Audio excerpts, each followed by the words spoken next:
There are quite a few film and TV shows on Netflix that have Sapphic characters, or even better, are Sapphic-centric. In part 4 of my ultimate guide, I have another 22 options for you.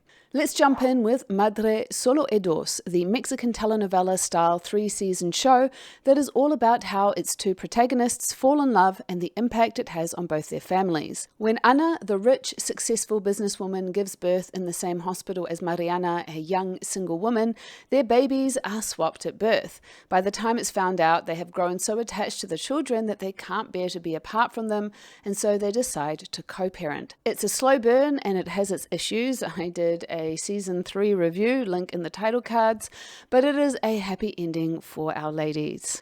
A Spanish-speaking series that I can't say the same about is the series Cable Girls.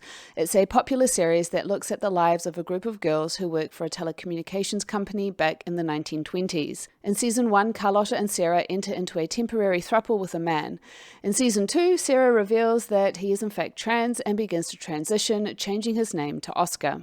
The next one, The Old Guard, was something of a sleeper hit when it came out in 2020.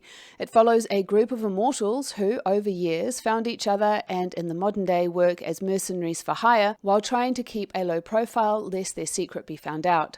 When their latest job turns out to be a trap to get evidence of their existence, they barely escape. Right as a new immortal, Nile, is created, and when she is extracted by them, she finds herself on the run with them from people who want to experiment on them. It is strongly suggested through the flashbacks that the leader of the group of immortals, Andy, is a Sapphic who has a centuries-long romance with another immortal called Quinn, who was chained and thrown out to sea during the witch trials. The relationship is all but confirmed in The Old Guard 2, which came out in early 2025, when Quinn is fished out of the ocean by a woman who wants to leverage this to her advantage. Quinn feels deeply betrayed that Andy gave up looking for her after centuries of trying, given the deep commitment they had made to each other, and her anger at centuries of suffering causes her to spin out, egged on by the woman who fished her out of her watery prison. The ending leaves space for at least a third installment that has yet to be confirmed. However, I personally think it's worth watching even with just these two movies. For some steampunk animation, there is the 2-season-long TV series Arcane, which is the origin story for some of the League of Legends characters from the video games. It follows Vi and Jinx, two sisters, and the ongoing battle between their lower city of Zorn and the upper city of Piltover, a battle that will pull the two sisters apart. Vi, the eldest, is a Sapphic lady who meets a young woman from Piltover, and a romance simmers between them in Season 1 and goes canon in Season 2. The next few are shows that went for only one season, but still must be mentioned. This first one is another animated series called Q-Force, which, like the next few on this list, only went for one season, but it is jam-packed full of queer characters. It follows a secret agent who is ostracized upon leaving the academy for being gay. Wanting to prove his abilities, he sets up a queer team of agents. In this team are two Sapphics. One is the mechanic voiced by Wanda Sykes, and who has a wife, and the other is a hacking genius that falls for an AI lady. The next one is Everything Now, about Mia, who has been released from rehab for an eating disorder. Over the months she was gone, her friends have all reached milestones in their journey to adulthood that leaves Mia feeling left behind, threatening her path to recovery. While this journey is at the heart of the show, we also find out that Mia is bisexual and she develops a crush on a girl called Carly. First Kill was making some waves when it came out, unfortunately not enough waves to get a second season. This Romeo and Juliet story revolves around two girls who come from warring families. Calliope comes from a family of vampire killers, and Juliet comes from a renowned vampire family. Despite this, the two girls fall for each other, leading to consequences that go beyond the difficulties of young love. Unfortunately, this didn't end in a good place for them, although obviously the intention was to have future seasons. I'm Not Okay With This is another one and done show with the lead Sydney dealing with the usual things a teen girl must grapple with, along with discovering she has superpowers. She's also in love with her best friend, which is forcing her to look at her sexuality. It's set up as a slow burn through the first season, but didn't get any follow-up seasons to see where it could have gone. Teenage Bounty Hunters is a bit more of a satisfying watch as a cancelled series, if only because the Sapphic ladies do acknowledge their feelings. This show is about two twin sisters who have a side hustle of bounty hunting, which they are surprisingly good at. One of the sisters, Sterling, has an enemies to lovers storyline with a girl called April. Next is Gypsy, about a therapist called Jean who becomes obsessed with her client's ex-girlfriend. When she orchestrates a meeting with her, they begin a steamy affair filled with subterfuge and lies that could unravel Jean's life. Where the one and only season ends is at an intriguing spot, and while it is open-ended, it still makes for enough of an ending to be satisfying in my opinion. Ratched was left open for a second season that will never come, although where the Sapphics storyline ends is in a good place. Set in the late 1940s, it follows nurse Mildred Ratched, who you might also know as the villain from One Flew Over the Cuckoo's Nest, who works at a psychiatric hospital and harbours a dark secret. Through working there, she meets a woman and develops a romance with her, despite it being taboo.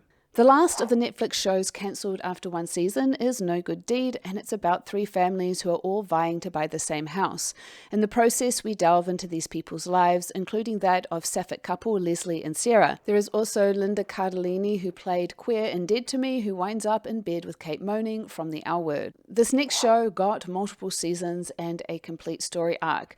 It is Sex Education, about a teen that has a sex therapist as a mother who sets up a secret clinic in a school to help kids with their sex issues, despite not having much experience himself. There are multiple queer characters in the show. Of the Sapphic variety, there is Otis's first kiss, who is pansexual, and she realizes that she has feelings for her friend Lily. This next one is recent, and it's called Billionaire's Bunker. It follows a number of billionaires who retreat to their luxury bunkers as World War III breaks out above them, and they watch through their TV screens at the world crumbling. One of the architects of this billionaire bunker is Minerva, and she and her assistant, Julia, are lovers. The film, the Persian version, primarily focuses on the relationship between an Iranian immigrant mother and her lesbian daughter Layla, who, after finding out she is pregnant after a one-night stand with a drag queen, begins to understand everything her mother went through to raise her and her brothers. Now, given this one involves Layla sleeping with a guy and getting pregnant, it might not be at the top of the Sapphic to watch list, but the movie itself was well done. Killing Eve, a 4-season TV series, started out strong, building an intense cat-and-mouse relationship between Villanelle, a hired assassin who becomes obsessed with the MI5 agent tasked with catching her, Eve. As they circle each other, drawn to each other by some magnetic force, Eve discovers that she is so much more like Villanelle than she wants to admit, revealing a darkness within herself that must be explored. The ending is terrible, unfortunately. For a Christmas movie option, there is Happiest Season, about Harper, who brings her girlfriend Abby home for the holidays, only she has failed to tell her family that Abby is in fact her girlfriend and not just a friend. This naturally leads to some tension in the couple as they navigate this, with Harper not ready to come out and Abby struggling to be kept a secret. Boys on the Side is a 1995 film. Jane, who is traveling across the US, gives a ride to Robin in order to save on travel costs. Along the way, they pick up Robin's friend Holly, and the three women form a strong bond as they support each other through each of their issues. Robin is a lesbian, and she falls in love with Jane, who is straight. It's perhaps not a story of requited sapphic love, but it is a good movie. This is on Netflix in most countries, however, not in the United States. Finally, for a joyful comedy, there is One Day at a Time, a remake of the 1970s show about a single-parent Cuban-American family. Over the course of the series, the daughter Elena realizes that she is gay and meets Sid, a genderqueer sapphic, and a sweet relationship blossoms between them. If you appreciate lists like this, I have a Patreon where I make periodic videos about everything I've watched or tried to watch, along with other exclusive videos and more, so do consider joining. I have one more video in this series lined up, so subscribe and turn on notifications to catch that, and until next time, lady lovers.